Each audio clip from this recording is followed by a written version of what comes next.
Season 2. The couch is a place where you come and sit, talk about whatever you want to talk about. Sing, talk, dance, whatever you want to do. You come to the couch where it goes down. This year on the couch, we're doing a little more traveling episodes, street interview episodes. Those are coming soon. But as y'all know, we have a new segment. Because I'm on TikTok all the time. You know, the kids be doing all that stuff at the school. They TikTok, I jump in their TikToks. But we got a TikTok video. We actually got two. The first one is the baby stealing out the refrigerator. You want to call it? The mama ketchup. So all you parents, y'all have went through this before. So we're gonna play this one first. Motherfucking shit back in that refrigerator.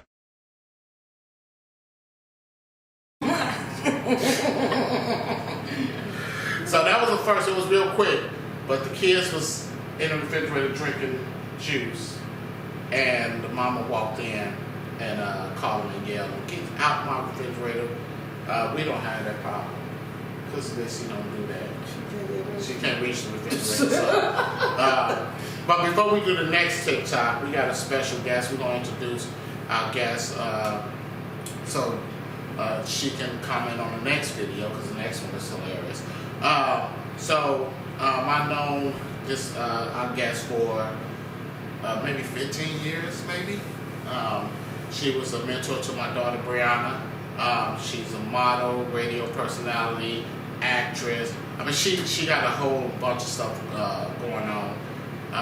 So without further ado, we'd like to introduce Jenell Hendrix. Ooh, what's up, everybody? Welcome to the couch. Welcome to the couch. Thank y'all for having me on the couch. I feel so comfy. I got snacks. I got wine.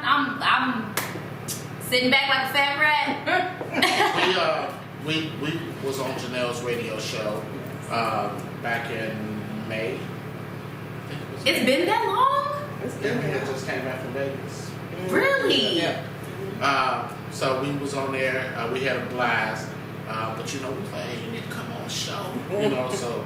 You were like one of my first guests, actually. If that's the case, you were like pretty much my first guest. Yeah.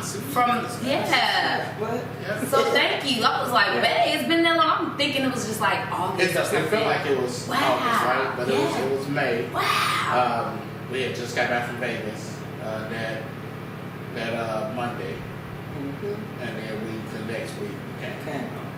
2021 is just moving right along, ain't it? It just flew. Over. Yeah. So before we get to the next video, we're gonna let Jenell tell y'all, the viewers, a little bit about herself. All right. Well, you know, he introduced me pretty well, but I'm Jenell Hendrix. I'm born and raised out of Champaign, Illinois. As he said, I'm a model, actress, ambassador. I currently now have my own radio show called Ladies First through 104.5 WRFU that plays from the Champaign area, as well as I just recently got a new promotion as program director for Urban 95 for I-95 Radio out in the DMV area, which is Baltimore, DC, and Virginia. Yeah, I mean, I'm here. I don't know what else to say to introduce myself. You said you did it so well. Like, I can't. I like when I'm gonna say I'm gonna sound like a dud. I think I'm just stop there. No. And I had the honor to produce a video. You probably remember it was. Yes, you did it for my pageant. Yep. I remember that. Yep. Superstar by Lupe. Yes. So I had the honor of creating that for her. So that just tell you how far we go back. You know what sucks? I don't have a Facebook anymore. So, listen, you guys, I went through a phase where I'm like, I'm getting rid of all my social media. Like, forget it. Forget the world. I'm out of here. And I basically deactivated all my social media accounts. Facebook, Instagram, Twitter, I deactivated it. But, you know, I have my nosy moments. So I'm gonna go back on here and sneak and see what everybody's doing. But so I made myself not do that. I changed my passwords, and now I can't even remember them. Wow. So I can't get back in there. So Facebook, hear me out. I need to get back in there. Mark, what's his name? Zippenberg? Yeah, Mark, open up page, bro. You can't make it up. I could, but it's not the same. I need, you know, I want to get all my old, you know, content that I left there, you know, before I got angry. I'm an Aries, so I'm quite impulsive. So I act all dramatic, and then I'm like, man, I probably shouldn't have did that. But then I'm gonna tell myself that I stand in it because I don't want everybody else to know that I was dramatic. It's okay. Yeah, So TikTok. I do not have a TikTok, but I definitely watch it. Yes. Because it's very entertaining. Very entertaining. And it's also very inspirational. They have a lot of inspirational things that happen on TikTok. And quite honestly, I love seeing people that you would probably figure would never get an opportunity actually growing and creating their own content through TikTok and even growing a fan base. So I think TikTok's pretty cool in that aspect. Yeah. I think I posted, I got maybe 8 videos of me, and I have TikTok over a year. Before TikTok, all TikTok users watching this, go on TikTok and fill out your claim. TikTok has settled for $92 million for Illinois residents. If you post a video from October 2020 to now, you're entitled to compensation because your data was leaked illegally. So they did just pass. If you don't believe it, Google it. I'm a researcher. I researched it. It's legit. I filled out my claim and I'm waiting for my check. Can you please give me? I need that information because I'm pretty sure my little nieces and nephews have some TikToks. So we're gonna send in the kids TikToks. Yep. I'll put the information Look. at the screen. I'll put it at the screen at the bottom, right here. Yes. So, just all you do is just go file a claim. It's real simple.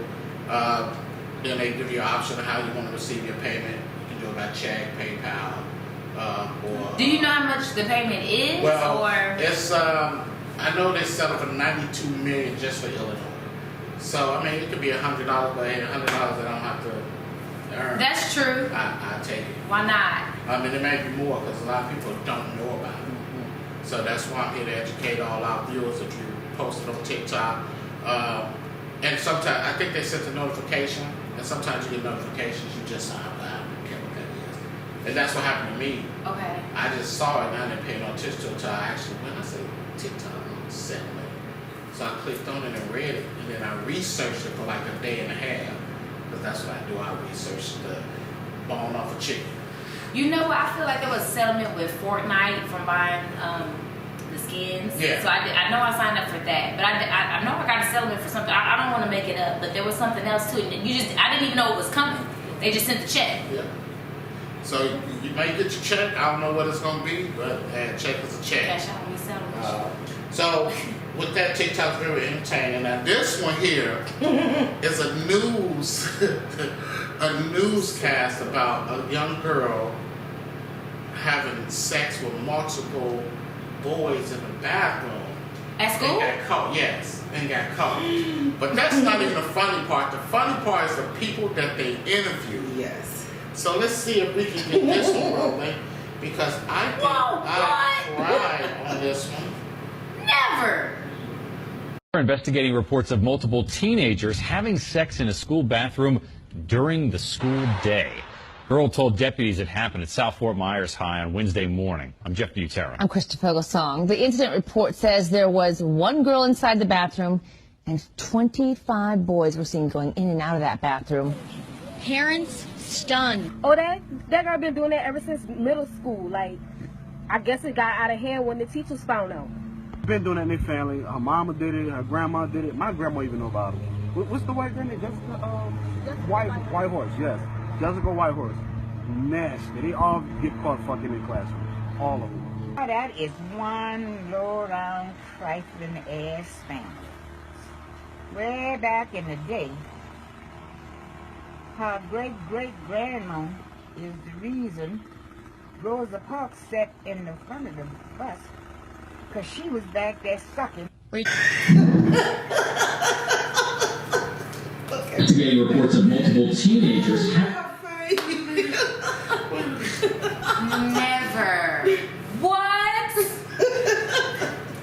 What? This is not real. Yeah. That is, I looked it up. They did a news story on that? Yes. That's an edited version, but they did cut out the old lady part. But when I saw that, I was at work drinking coffee and I spent my coffee. That, I mean, the reason. So they try to say the daughter come from a chain of hoes. Yeah, Pretty much. yeah, pretty much. How the whole family did it. Rosa Parks and all of that. Her grandma did it. That's the reason. Great grandma. That's the reason why Rosa Parks sat in the front of the bus, because her great grandma was back there sucking. Well, Hey, and we thought it was for civil rights. I'll be darned. you've been exposed now. That's our TikTok videos of this week. I don't need y'all to show me no more of y'all TikTok. Cause I never. That was fun. And it's another one, but that's another show. But I like telling everybody probably know the one about the scholarship money. If you do a video and you tell somebody who inspires you, and so the girl sitting there, she got her mama. Is that her mama or grandma? Grandma. Her grandma. She's like, my grandmama. She grew up. She had 8 siblings, and and back in the day, I mean, she used to be a hoe, and the grandma went off. There's some grandmas that go. She said, "How much you getting?"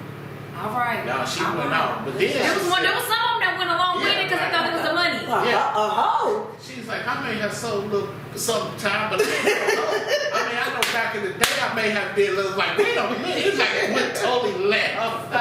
She's like, Grandma. I saw when she smacked the mess out of her right at the table. Yeah. She was like, Grandma. So like, you do what I do, right? You just go and I just scroll your notes just to see the kids' TikToks. BJ got his TikToks be crazy, like falling off the skateboard and like, dude, what are you doing? He walked through the house one day, hey, like, dude. We miss y'all. We'll see y'all and soon. We'll see y'all soon. All right, so let's get into getting to know Jenell a little bit more. The first thing I want to talk about is the modeling career. My modeling career. All right. So, quite honestly, the modeling career just came out of like nowhere. What happened was I started working at Hooters, 2008. During that time, I just had a newborn baby. So I have to tell y'all the story of what actually brought me to Hooters. Okay. It was during the time that President Bush happened to be in office. So if anybody knows, around that time, there was a lot of foreclosures with homes during things with politics. And we happened to be one of the families that lost our home. We actually lived in an abandoned home. It was an abandoned house with no power, no water. But we, from the neighborhood, so we had the friends that lived next door. When their mamas went to sleep, they'll run over and sneak us the extension cord so we could hook it up and we can have things. And the crazy part is I just had a newborn baby. So the most part I used it for was to make sure I had the microwave to heat up bottles and to heat up water so we can sponge up or take care of our necessities. During that time I knew I had to find a job. Like I need a job.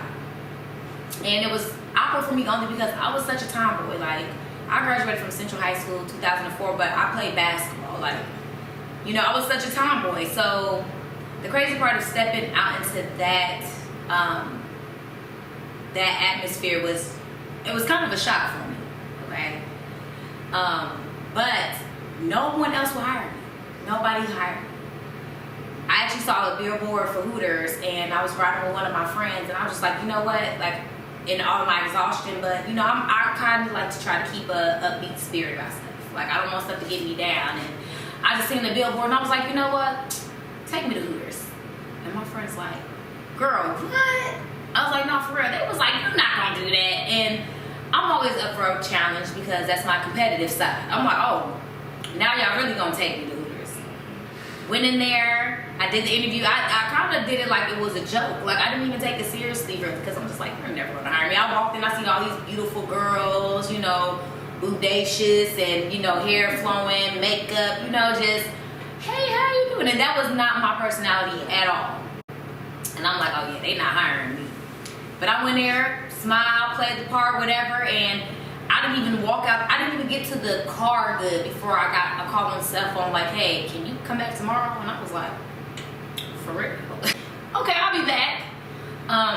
Needless to say, I got hired. As soon as I met the GM, he hired me on the spot, and I'm just like, wow, they handed me my uniforms, getting my shoes, and I'm just like, this is real. Like, well, I have to come back because I need to make money. I need to get us out of here, out of this house into an apartment to where, you know, we can be comfortable. And it worked. Within like probably the first week, I made enough money to get us out of that house into a new apartment. Like within the first week, okay? So you're a hustler. Listen, I can't even. If God gives you a sign, it's follow it. You know, I didn't know why, but I trusted it. For some reason, I trusted it. And at the same time, it was just a survival mode. Like, I had no other choice. And we got out of the house within a week. You know, I had my struggles while I was working there. Didn't think it was going to last long. But as I kept going and learning more, because I grew up with my father. So that's another reason why I was kind of the tomboy. Like, as I got in there, like, it was like Hooters that was shaping me into womanhood. Here I am, 20, going on 21, newborn baby, and I'm literally figuring out how to be a woman through Hooters. And I'm learning how to be a woman through Hooters through other women that are my age. So, with that being said, it was just like certain opportunities that were opened up, and nobody's ever told me like, well, why not? You know, we'll go try it. They were like, you know, hey, we got a pageant coming up, like, try it. And I'm like, okay. And pretty much from there, like, I just start to kind of get the niche of like, all right, I can do this. This is what I like. And like, all I can say is if you do something long enough, somebody's eventually going to come to you and say, hey, I'll pay you for that. And that's pretty much how I got into modeling. It was never something, I always thought I wanted to do that. I always wanted to be the pretty girl on the catalogs, on the magazines. But I never really thought it was something that was reachable for me until I was actually put in that position. And I just feel like it goes to show that God never gives you too much you can bear. And then if he puts a desire in your heart, there's a reason.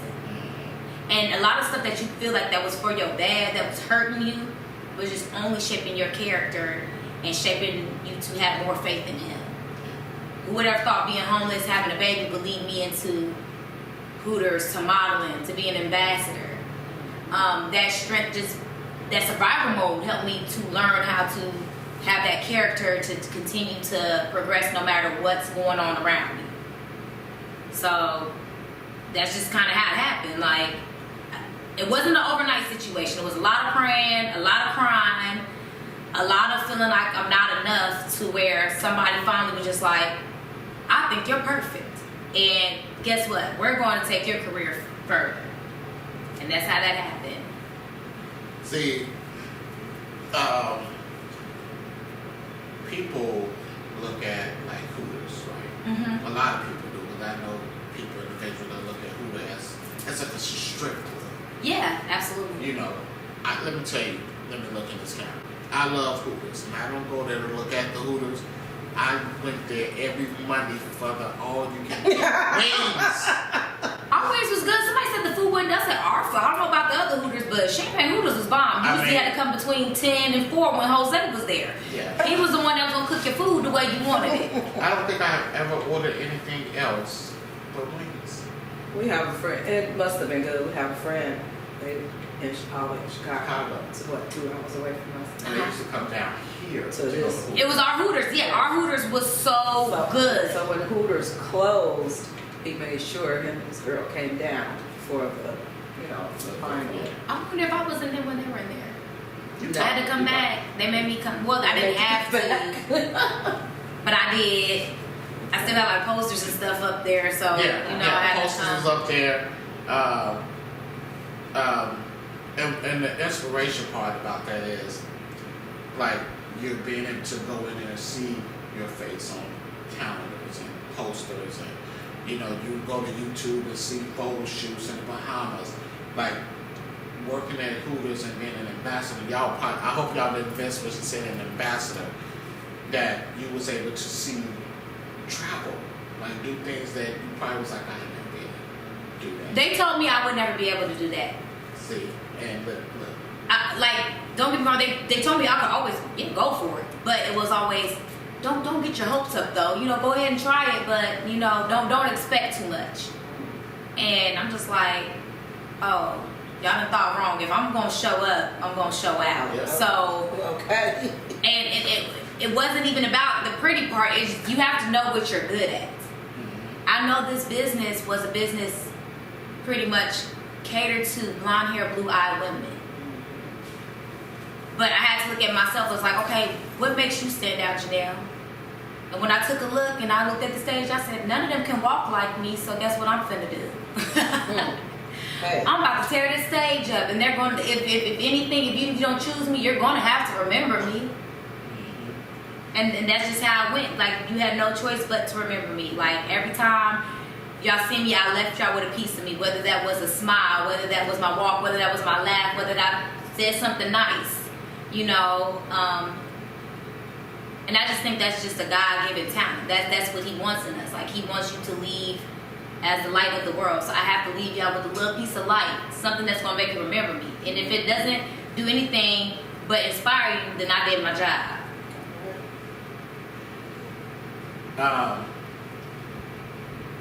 I know for us, my guys, we used to come in there, and I ain't gonna lie, some beautiful women in Hooters.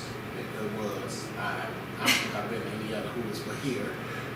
But I did develop a crush on one of the waitresses. Okay. Ashley. Ashley who? We friends on Facebook. I can't remember her name. White girl. Redhead? Yes. Sutton? Yes. That's Ashley it. Sutton. Yes. And it was just a little innocent crush. But she always took care of us. Cause, you know, I trained her, by the way. See? Because she, you know, they would say, well, you can't take wings to go on Mondays. She would always say, well, what am I going to go? What am I going to go? Because we teach, like, you know, so coming in there, I had a rough start. I ain't gonna lie, I had a rough start. And we're not, I'm going to be honest about it. First of all, coming into a setting where it's dominated by white women, you have to understand, and this is a competition too. It was a competition when I first started. Like, you come in, you the new girl. Of course, the guys coming in want to know who the new girl is. So the girls feel like their money's being threatened. I never had that mindset. I feel like if we're all good and we all do it together, we could actually bring more customers in here so we all can be eaten. But a lot of people don't think like that. They feel like once somebody else has something, that makes them have less. Yes. So I dealt with a whole lot. And I just told myself, when I got to a position of power, if I ever did, the new girls are coming in would never have to experience what I did. I'm going to change this whole restaurant, and I'm going to train everybody to be inviting, to go above and beyond for your guests, because that's how you get them to come back. Because the thing is, it ain't about just making money. We learn you make your money in your regulars. Because every time you come back and they looking for you on your shift, that's guaranteed money right there. I knew on Fridays I'm going to make this much because I know who coming in. And these is my tables. And if I get anything extra, so be it. But I know these are my tables. And we got to a system where, like, hey, on this shift, this is who's working on Friday because we got our thing going. And when we worked together, we did better. So, shout out to Ashley Sutton. That was like one of my babies. I trained them babies. Them was my little owl hens or whatever. I don't know. I was a mother goose. So I guess is that women intuition thing? Some of them have it, some of it don't. And if you're willing to listen, then I didn't have no problem helping you and guiding you along. But if you're gonna be rebellious and you think you're gonna be better than me, I'm gonna let you have it. Like, go ahead, do what you do. And she wanted to learn. Yeah. So, and she did her thing, so I'm not mad about it. Yeah, that was my girl. I think I only been in there a few times when he was working. I think he was a manager. Yes, I became a manager. Yeah, so towards the end of my Hooters career, I was really busy. I was really never on the floor between flying out and doing management. So, and training, because I also was an area coach. So I was in charge of 10 stores in our region. and I had to do store openings. So I had to go travel to open up other stores and calendar signings, and yeah, they had me all over the place. So calendar signing, when you go out of Illinois, fans, like people like, oh, that's I don't think nobody's. If they recognize me, it would be like because I was in the Hooters, and it's probably some other Hooter girls that noticed it was me, because you know they love seeing the other girls, you know, that was in the calendar, because it makes them feel like it's attainable, like it's not fake anymore, it's not just rigged, you know, like how a lot of people like to think, like they feel like, oh, I can do it too. The only time I think it was probably pretty crazy is I went to a Pacers game in Indianapolis, and after the game, me and a couple girls was like, let's just go to the Hooters. And so I get in there, and I probably shouldn't have, because I'm not gonna lie, I probably was drinking at the game. No, I was. And I was super friendly, and we get in there, and everybody signing these calendars. Of course, somebody recognized me because I was just there the year before when they did the Final Four. okay. And I was signing calendars for the Final Four. And so when they recognized me, I couldn't, you know, people just really just start kind of like coming around like, sign our calendar, take pictures with us. And I'm like, I can't say no, but like my manager was kind of mad at me because they was like, you're supposed to get paid for that. And I'm like, it's all right. It made them happy. Yeah. Indiana sold some calendars, y'all welcome. So, you know, that was what it was about. I made another store money. That's probably what they was mad about, but. and it's funny, that moment, that time when you was in, I think I remember, because, and it may be a different time when I saw you take a picture with Paul George. Yes, I was like, what? Yes. She know Paul George? That story, okay, so that was so crazy. So, me and my son used to get invited to the Pacer games a lot. Mm-hmm. And it was awesome. They would give us courtside seats. They treat us like family. Boomer, the mascot, as soon as he see my son walk in, they just loved us. And I enjoyed Pacer Stadium so much. Baker Fieldhouse is an amazing place. The parking's perfect. Just everything about it. So I didn't mind going to those games at all. But it was the playoffs. The playoffs when they had against Miami Heat. Okay. LeBron, B-Wade, Bosh, all of those guys was on that team, okay? And I just remember my son, we were sitting on the front row, my son getting antsy.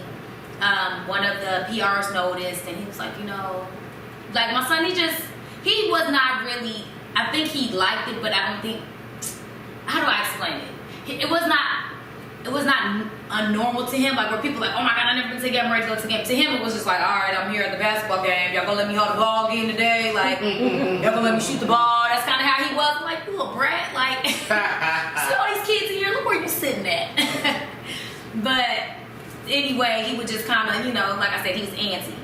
And I remember he just was like, I just want some popcorn. And one of the PRs was like, all right, well, just we're gonna take y'all back into the family room. Guys, get you some popcorn. It's free popcorn, free wine. Have at it. Now, this family room is actually the family room for Miami Heat. Okay, so LeBron and all his family's in there and things like that. And I'm just trying to keep a cool head. Just keep me and my son cool. Of course, that didn't happen. As soon as I walk in, my son take off running to the popcorn people. Okay? And he bumps smack dead into this man. And I can't see who the man is. I just know he's just overly dressed in a whole bunch of Pacer gear from the head to the toe. Runs into the back of him, and I'm just trying to just grab my son. I'm like, Jaden, like, calm down. And I'm like, sir, I'm so sorry. And when he turned around, it was Mike Epps. And this is a joke. Like he's literally, as soon as he seen me, he just looked, and I was like, oh my God. I was like, sir, I'm so sorry. He leaned over with the kindest, softest whisper right into my ear. He goes, does your son need a stepdaddy? He didn't even move. He didn't even move his mouth. When I told y'all, I fell out rolling. He was just like, does your son need a stepdaddy? I was like, this man is crazy. And then we just laughed. And he was like, where are you from? You know, like Champaign. And he was like, you know what? Let's hang out. We all hanging out. And pretty much he took us by, I think it's called Prime 112 out in Indy. Mm-hmm. They were all having dinner out there.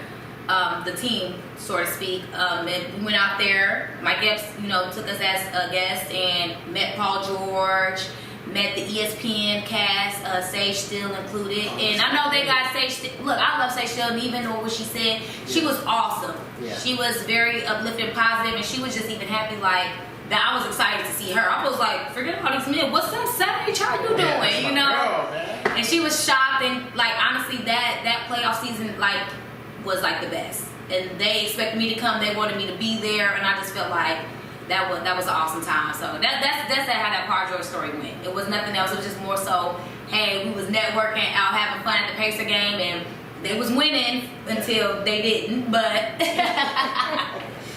it was awesome. Shout out to Mike Epps. Yes.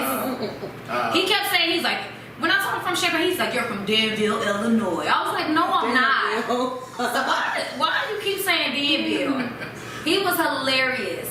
Another hilarious story he was doing, like, of course, because I did not know he was from Indianapolis. Mm-hmm. So he explained that to me and my friend that I was with, as well as my son. But, of course, the fans are coming around. Indiana fans wanted them to sign our hats. He leaned over to me, he goes, I'm going to sign everybody hat, LeBron James. Wow. So if anybody got a hat that said LeBron James from Pacers, so yeah, Mike did that to y'all. Wow. He leaned over, he said, I'm going to sign everybody hat LeBron James, watch. That's classic. And even just to, I think it got, because to me, you was a celebrity. Because I would see you on the pageants, what is it, bikini.com pageant. Yeah, I was this part of Bikini Team TV. Yeah, that's it right there.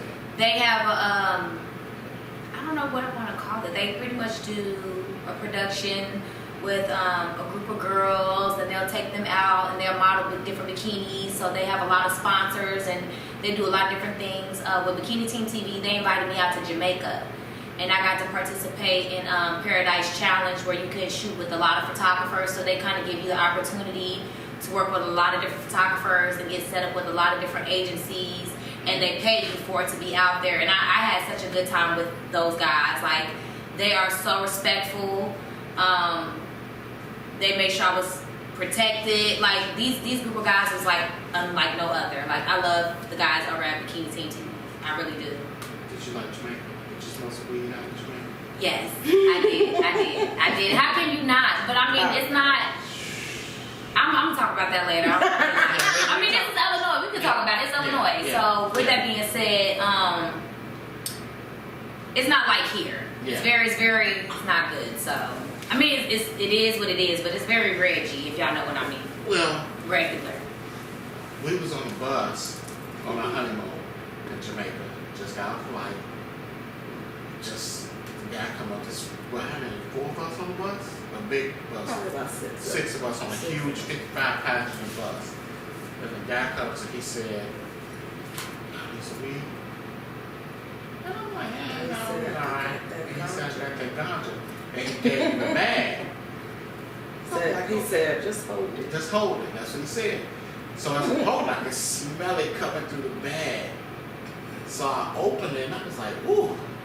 Now granted, I ain't smoked weed in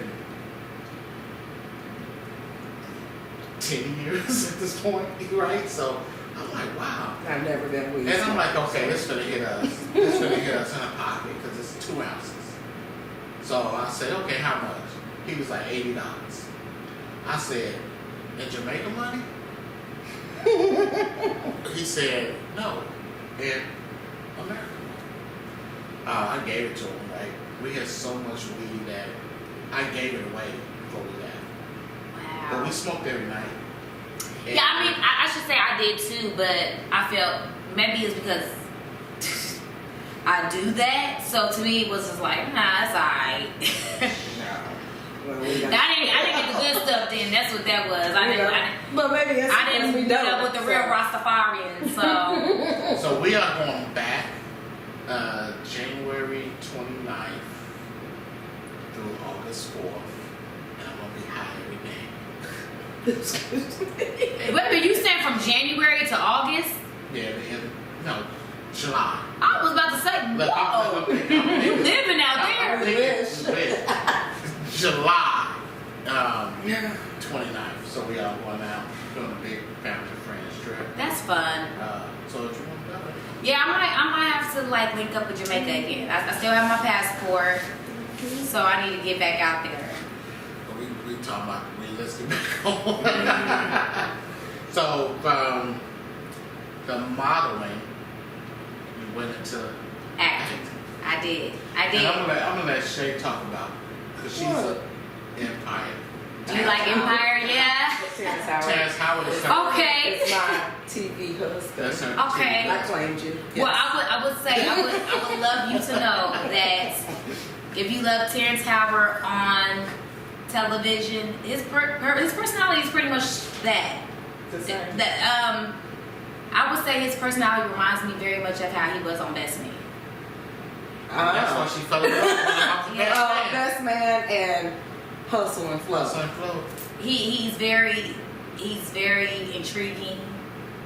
He speaks very educationally, very fluent in whatever you want. He's very smooth, but he's also hilarious. On that, like the scene that I had with him and Yaz doing the drip drop, he was actually on the set with that scene because he had to act like he was like the one doing the paint for us, even though he did not. We was back in makeup. They did that in makeup. He just came over and looked like he was doing it. But that was the longest. Like that was a 14-hour day of me just sitting in the same spot for 14 hours. But every time he came on with his lines, he switched it up. He made it funny. He like kept us going. So he was very much really fun. I love Taraji. The time I wasn't on, like I didn't have any scenes with Taraji per se, but I was on set with her because I also was Soraya's double for some of the scenes.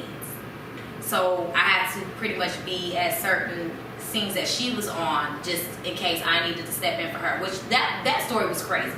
But let me go back and say how this all came to be. So because of doing pageants with Hooters, there was a year that we had a pageant down in Miami. And during that time, it was the Black Film Festival going on. So John Singleton was down there.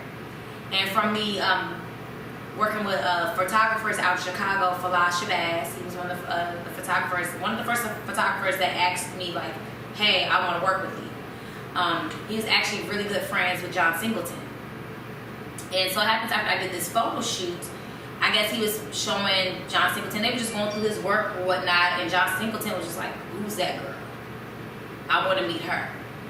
And I didn't meet him off the bat.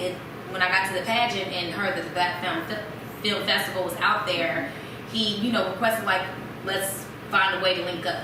And we did. And we hung out, and it was awesome. He was such a nice guy. Took me around Miami, showed me some things, and hey, I was right back at the pageant. Like, that support was just awesome. I probably didn't see him for like a year, or even talk to him for like over a year. Then all of a sudden, Falah contacted me and let me know that they were doing Empire in Chicago, and John Singleton was going to be the director for these particular scenes, and that they needed girls. And instantly they were like, he remembered, like, call her. I know she's around.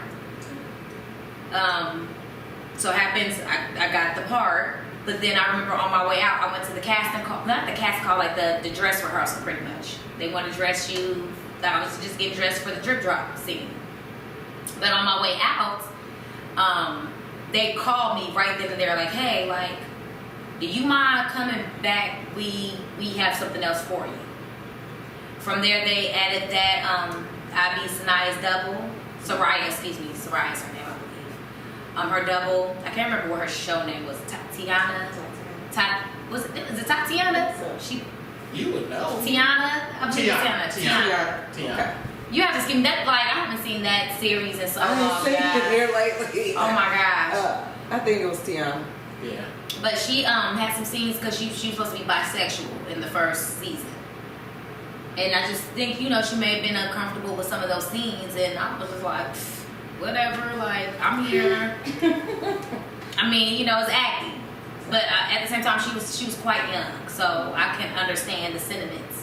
But she got it together and she did what she needed to do. But you know, I was there, but it was cool because they gave me a trailer right next to Raven Simone. She was so sweet. Like every time I come in and out, they would speak. Like, you know, Malik Yaba, he was out there and he was awesome. And he remembered me just because I said I was from Champaign. So every time I would see him, he'd be riding his bike around the set. He's like, "What's up, Champagne?" And you know, it was just that. Because I also did Chicago PD and I did a couple other things, but that set was like the funnest. Friendly, like family oriented. I felt like they treated you like family. As soon as I pulled onto the lot, from the security all the way to the set, like Empire was awesome. They were awesome.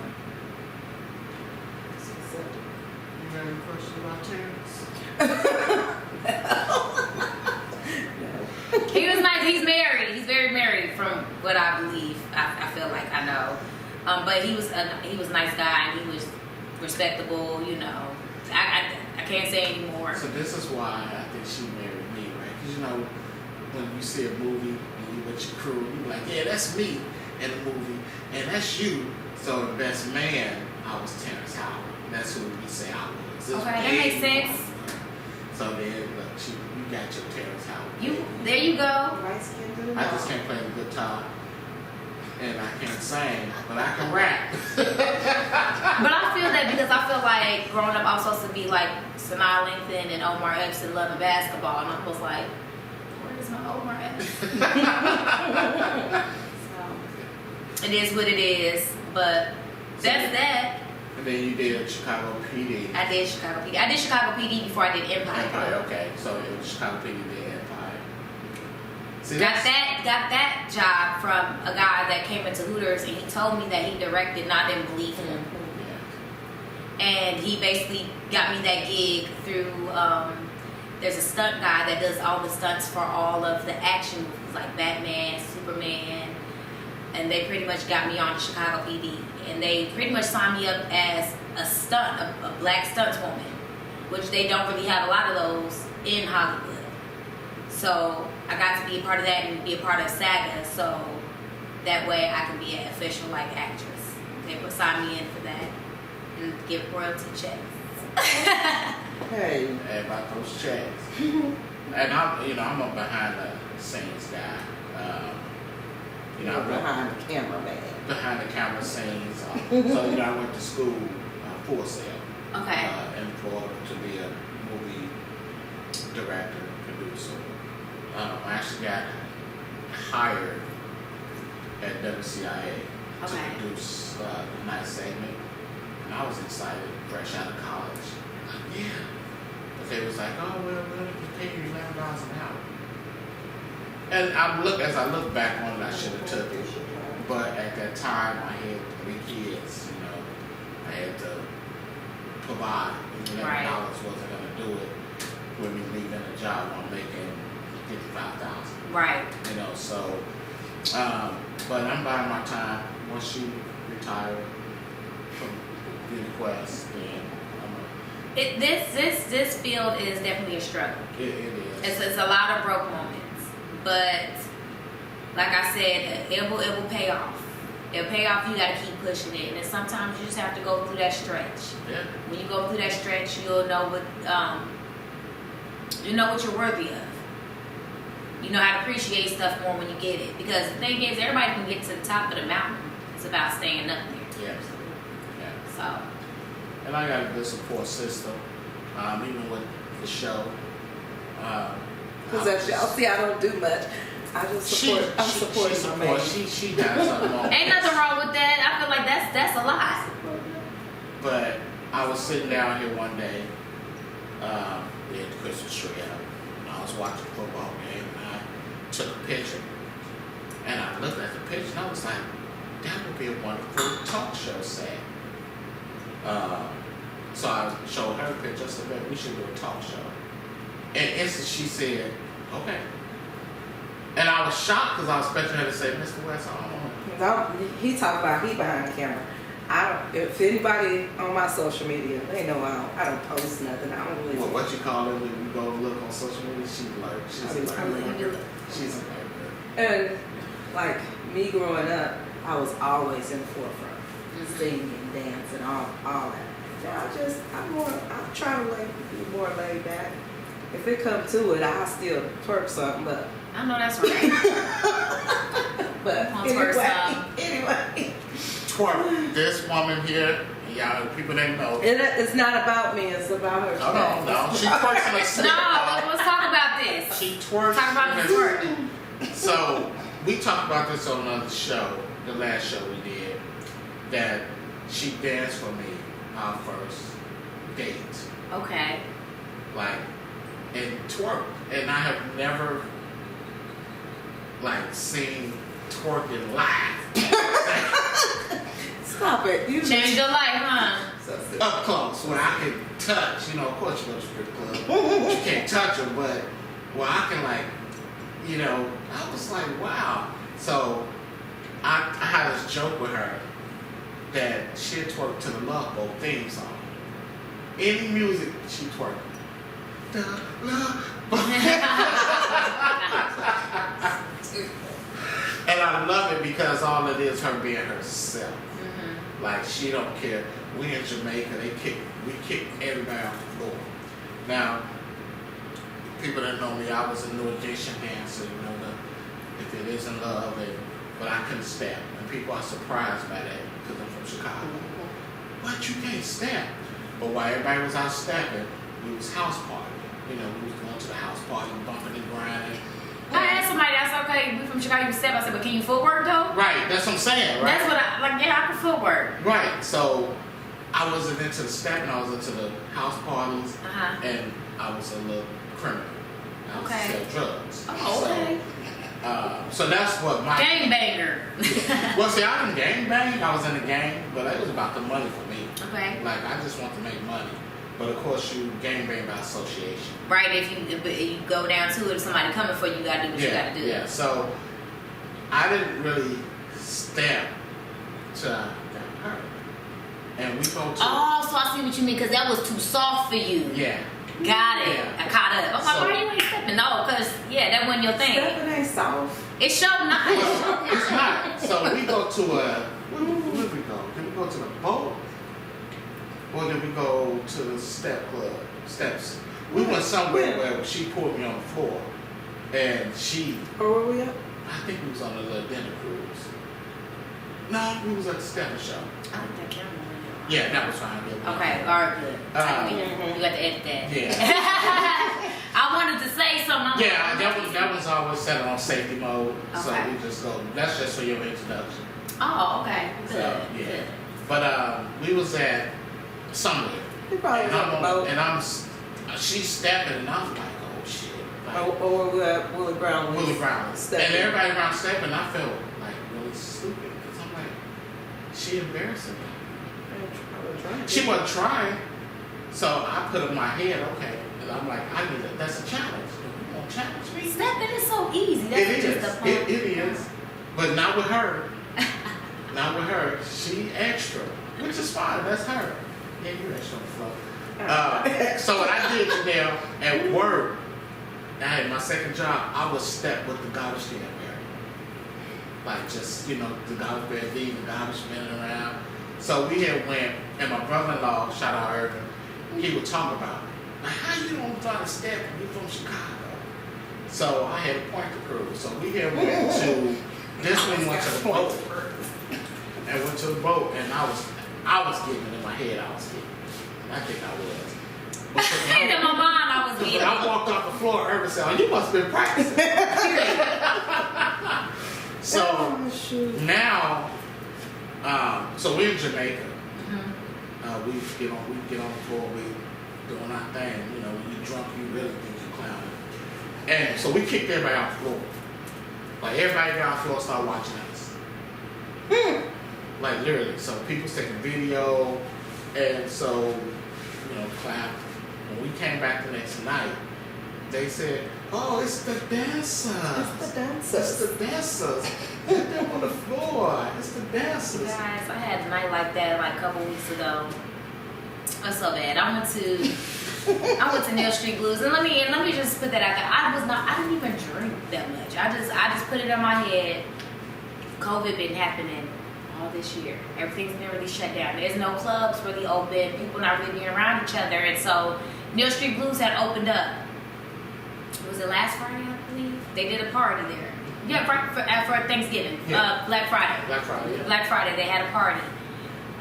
Went there, the floor was pretty much empty. You know, everybody be acting all bougie and stuck up, you know, sitting at the tables. Man, when I'm telling you, I got out there and I was pop locking up. Nobody. Man, I had a time of my life.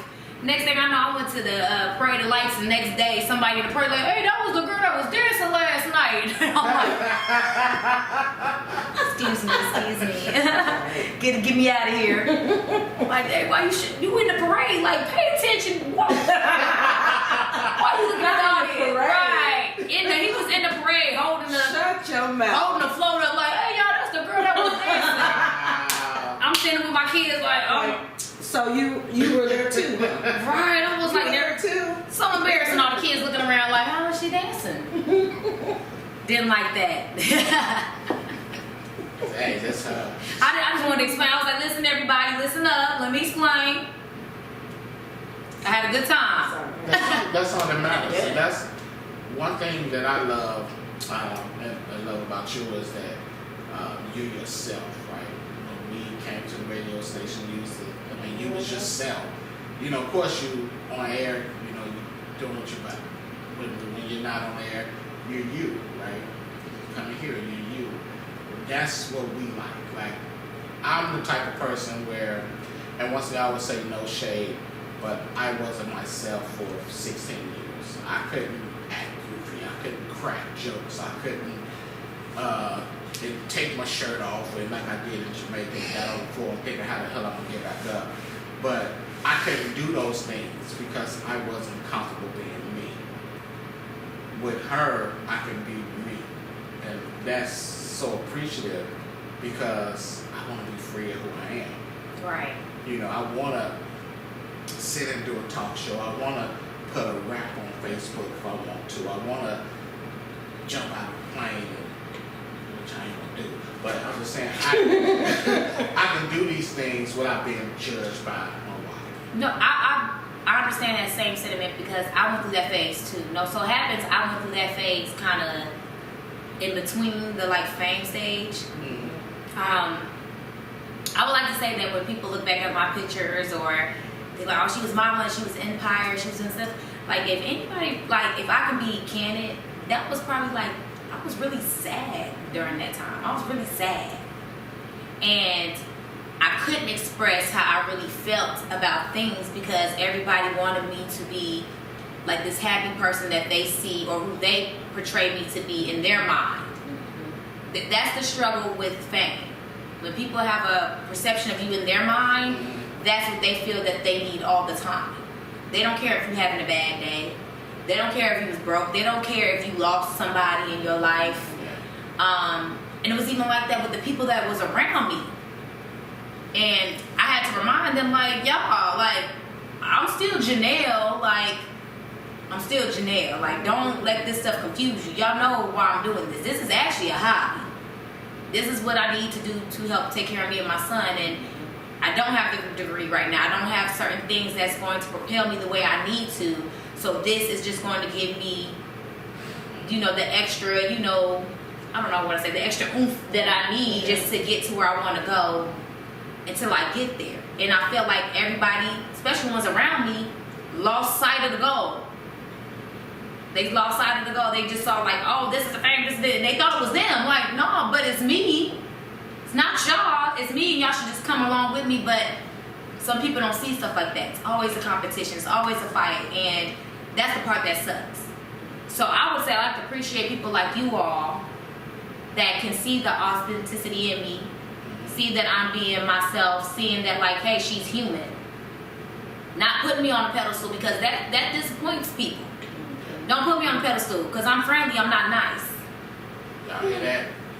She's friendly. I'm friendly, but I'm not nice. So, it is what it is. Whatever you give me, you gonna get back. Yes, ma'am. Yes, ma'am. 10 times worse. You know, sometimes I have a bad day. You know, don't hold that against me. Try to speak to me again tomorrow. Yeah. I'm a type of person, I'm very self-aware. And I always go back and think on, like, how I was the night before, the day before. And I always think about, like, all right, Jenell, how can you do this better? And if I go through a point where I feel like, you know what, I actually thought about it, and I was nowhere in the wrong, so that means I gotta get rid of you. Hey. I thought about it, me and myself, and I said, you were the one in the wrong, and that's it. But, like I said, I went through those moments where I didn't know who I was. I was in a relationship where I felt like this guy basically shut me down from being my true happy self. And I can only say that that's just a form of abuse. He liked me for whatever I was when he got me, but then when he got me, none of that was going on no more. Like, you smiling in front of people? No, we're done with that. You speaking to everybody? We're done with that. You taking photo shoots? We're done with that. And I'm just like, I don't know, like, well, how we done? Like, but it's me. I've been there. You know? It wasn't physical or anything like that. It was more verbal. It was verbal. Well, mine, it started off like that. It started off with this person pumps you up, then verbally they start tearing you down little by little. Like, why you always wearing makeup? I was like, well, I'm always wearing makeup because I'm always in a photo shoot. I don't want my kid around this. Yeah. You know what I'm saying? And that's where I got to. You have a son. Mm-hmm. I have a daughter. So her seeing this is like, no, this is not how a man's supposed to treat you. Exactly, and I want to teach my son this is not how you're supposed to treat women. Exactly. I've been there, so I can relate. Yeah, so I'm still in the healing stage. I removed myself from that situation, but it's like I'm learning me all over again. And I know once I finally truly fulfill not even just my life's purpose, but understanding what it is to be me and loving me completely, then I know that man's gonna come along. Like, I see y'all, that's why I'm so happy to interview y'all, because I'm like, please let me know the secret. I don't think there's a secret. We just. Well, Sierra obviously did something, and I feel like y'all tapped into Sierra prayer. Y'all not telling everybody. Y'all not telling everybody. It's more than just Sierra praying. I need a formula. I need you to write it down right along with how to get my money from TikTok. Hey. So I know. And we telling all the ladies on Ladies First. Yeah. So tell everybody. There is no secret. Trust. That's it. Trust. There's a secret. Go ahead. There's a secret. He got the secret. The secret was you just let God do the work. That's all it was. Because I literally said I was done with the relationship. And I was just like, I'm not looking. I'm done. So the secret is I have to stop looking. I gave it. And once I stop looking, he gonna come. Well, you still have to look because I looked. I didn't look. I'm saying on a woman. I'm gonna be frank though. I'm gonna be frank though, because I feel like I'm actually in that stage, because it's been a year of me being single completely. But in this year, I've tried to date, but I just feel like God is saying like, no. He absolutely telling me no, because the people that I'm trying to force, literally, I was like, this ain't gonna work, and it's 2 days. Okay, so listen. If he's telling you no, listen to him. Like after 2 days, I'm like, waste. Hey, it happens. No, seriously. Listen. I feel so like, and I just when it comes to God, it happens. He will show you. He will put it up there in your face, front and center. Like, no. I just got to August and I was like, I'm done. This is crazy. Like, this is not the game I wanted to be in. Like, I'm just gonna sit here and learn myself. Let me sit down, Jesus. Yes. And that's what I did. I actually was blessed to have a boss who put me on paid leave for my job. As long as I wanted. She said, as long as you want, get yourself mentally right. I went back home to Chicago.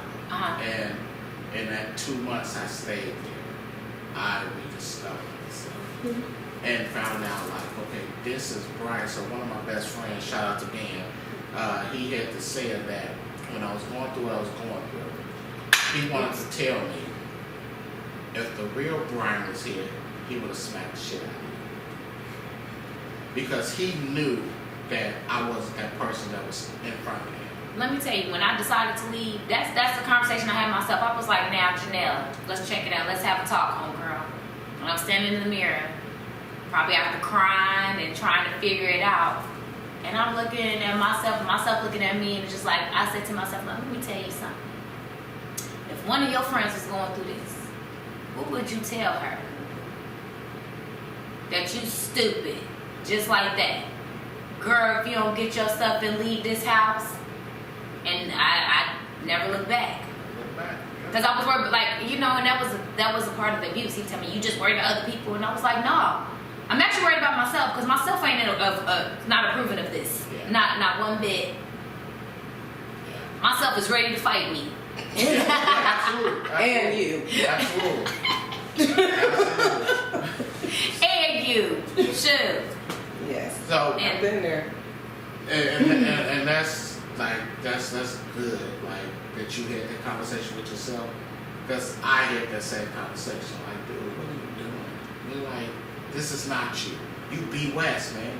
Get your shit together. Oh, right. You know, I mean, all that other shit, let it go. Me no come be get up. I had that conversation with God. Like, God, I know this is not the woman that you made in your image. I know I am not this woman. I've seen abuse.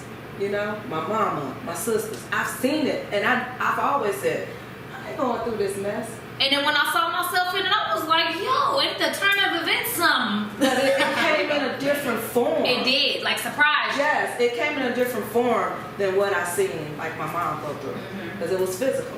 It came this verbal stuff. Because I have a wicked tongue, and don't play with me, little boy, because you got the right one. But all of that being said, you saying what you want to say, but you still got yourself in the same situation. You ain't moved from it. You still right there. You still standing. And it kind of give that other person to go, like that would be the end of the argument. Like, well, you're not going nowhere, so what you gonna do? You ain't gonna find nobody better than me. And I'm sitting there thinking that all of this that you got right here, you ain't gonna have this with nobody else. Yeah, like basically that was it. Like that was the epitome. Like, look, you got a good dude that's taking care of everything. That's all I gotta do. Like, that's it. So all this other stuff is just I'm supposed to just accept all this other bad stuff. Like I forgot that Jenell, you've been taking care of you all this long. So why do you feel like you need him to take care of you?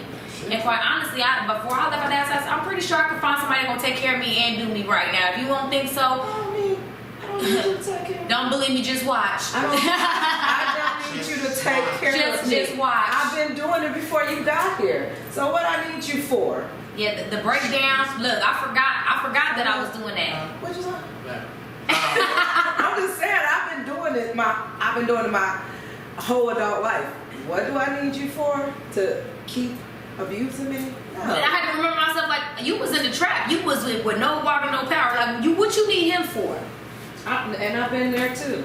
Like, you was in the trap. Like, you don't need him. Girl, so, dude. So, I'm going to tell y'all what. I know, because I was talking. Look, we here, we there, we talking to y'all. I made sure, it might have been my daughter's birthday or something, but I made sure I invited him to my house for her birthday.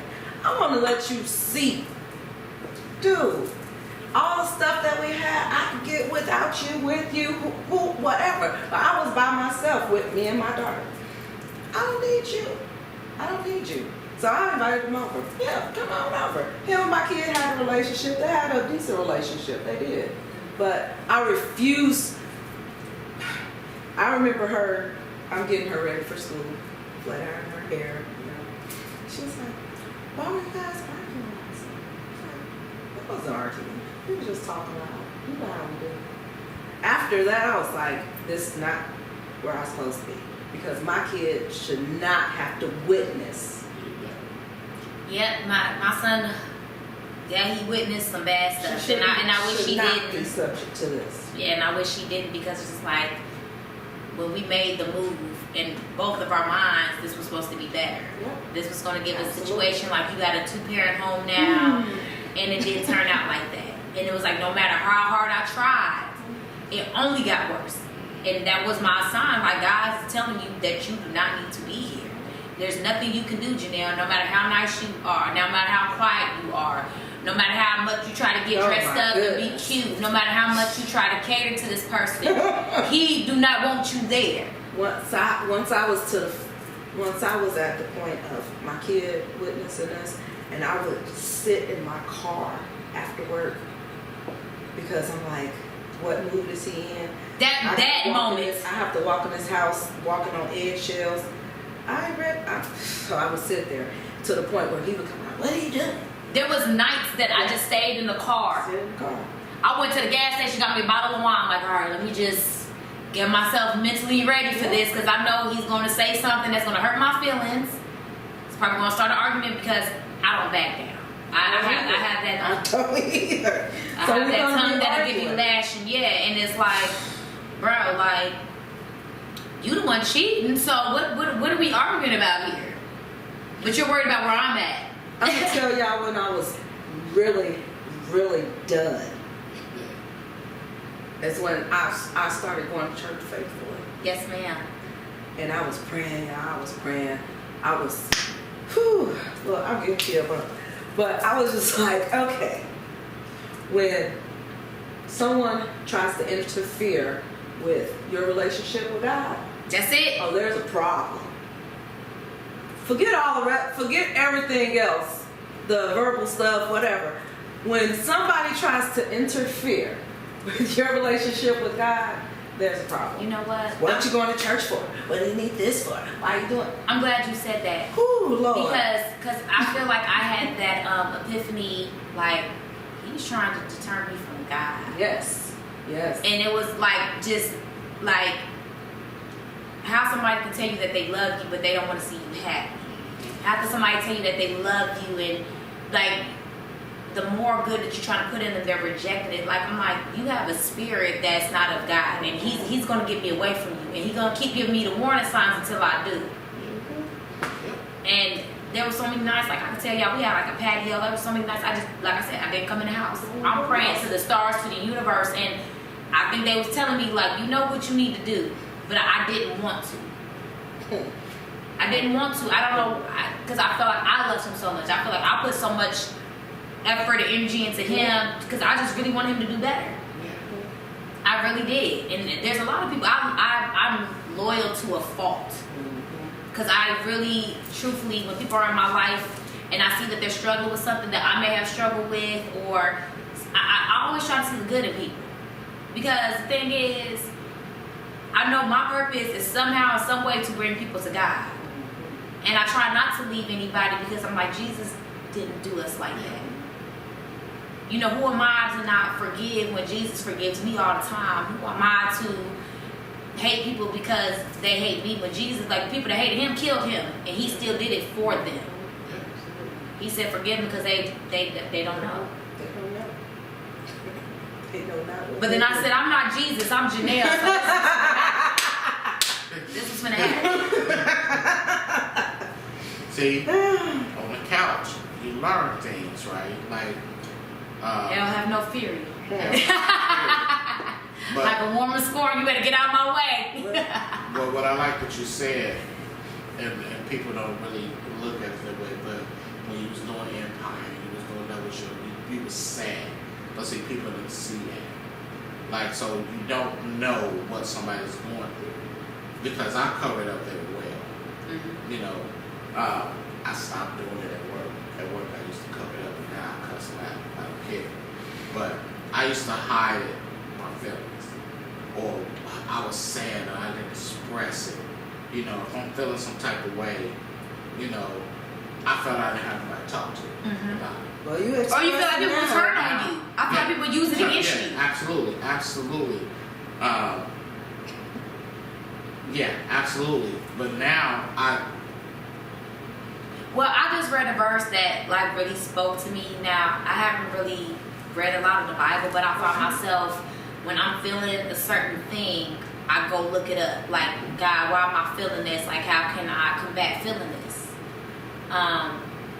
And this is what it is. We're just in a generation where everybody's prideful, very boastful. They want to always talk about, oh, I'm doing this, I'm doing that, when really on the outside, it's probably not like that. And a lot of people just do stuff for social media, just for the attention. But I'm going to tell you what, God is stronger in the weak. God is stronger in the weak. There's a Bible verse that says, I'm not afraid to talk about when I'm weak, because that's what makes me strong, because God loves the weak more than he loves the strong. So I'm gonna brag about every time I'm down, because that's when he's gonna show up. Yeah. Hey, got some good stuff. We're gonna take a little commercial break from our future, hopefully future sponsors. Come on, Yellowtail. Come on, Jack Daniels. Give us the sponsorship. Come on, Barefoot. We got Barefoot today. Look, I drink enough of that for y'all. Y'all need to be